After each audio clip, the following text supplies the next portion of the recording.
I'm dazed and confused. Is it stay, is it go? Give me a clue, 'cause I just want to know. Give me a clue as to where I am at.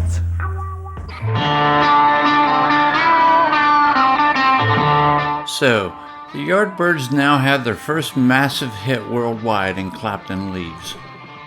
Through their producer, Mickey Most, Gromelsky knew of Jimmy Page and wanted to invite him to join the band. We had no lead guitar player, which is an interesting position to be in.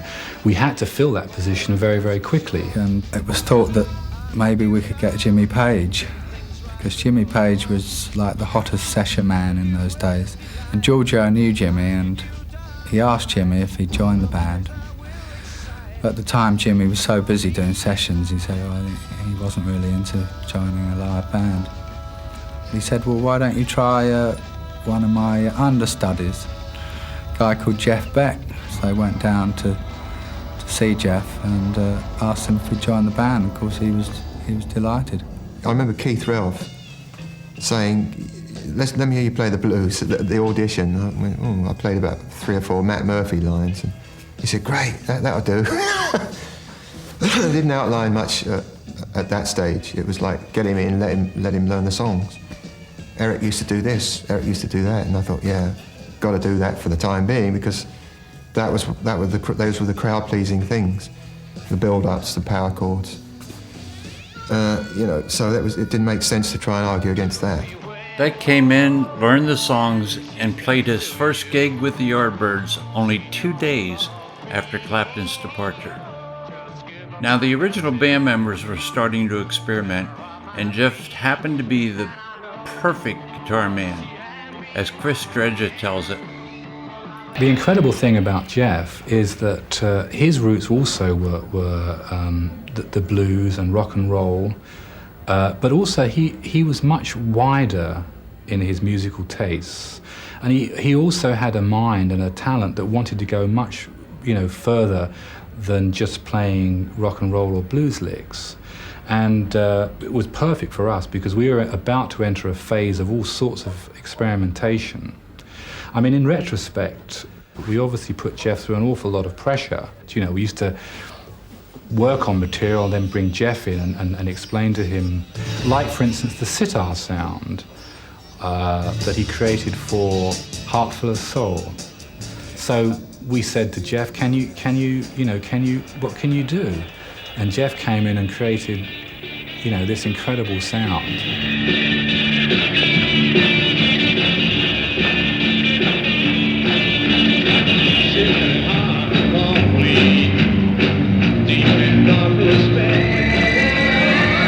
It was the first feeling I ever got of, this is big stuff. We're now in the big league and you're going to get it in a big way. And I think we all felt that, and we rose to the occasion. Everybody played amazingly well.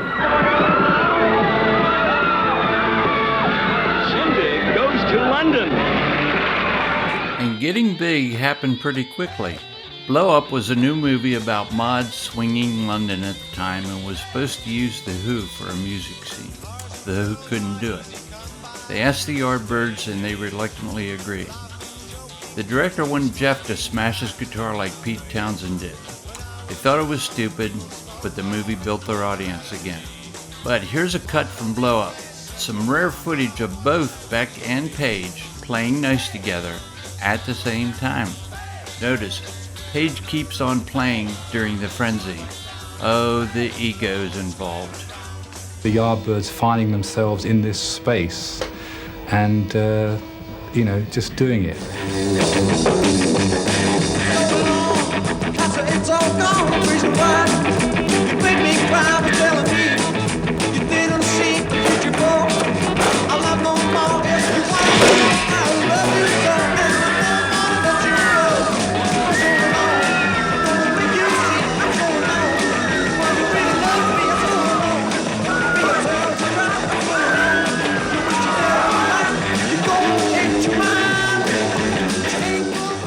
The film was a bit of a joke.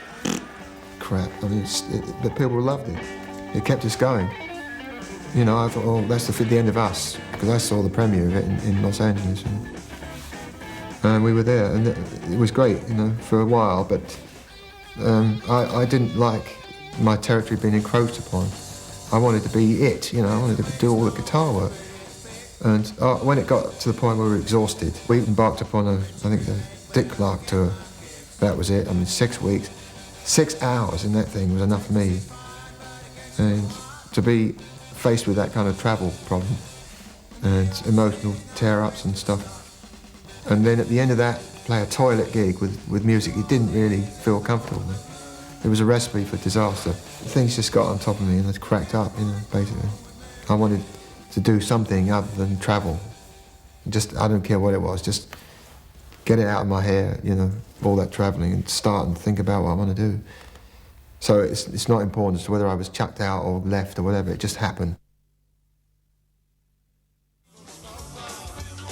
The self-promoting Jeff Beck was good at holding a grudge. 28 years later, Beck had the last word. At their formal introduction to the Rock and Roll Hall of Fame, he kind of jokingly says, "You know, I have done other music after the Yardbirds. They kicked me out. Fuck them." Yeah, I have done other music after the Yardbirds, but anyway, somebody told me I should be proud tonight. But I'm not, because they kicked me out. They did. That's right. Fuck them.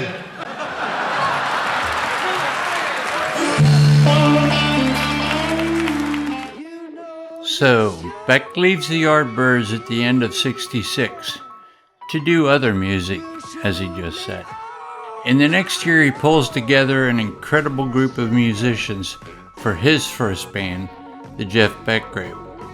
Their first album, Truth, was released in August of '68. Truth was the first blues album I ever bought because I finally understood that its roots was the blues. As Willie Dixon said, the blues is the roots, the rest is the fruits. We will soon do a deep dive on Truth in another video.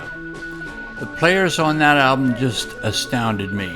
Rod Stewart, Ronnie Wood, who eventually became the Stones' lead guitar man playing bass, Nicky Hopkins on keys, and Mickey Waller on drums.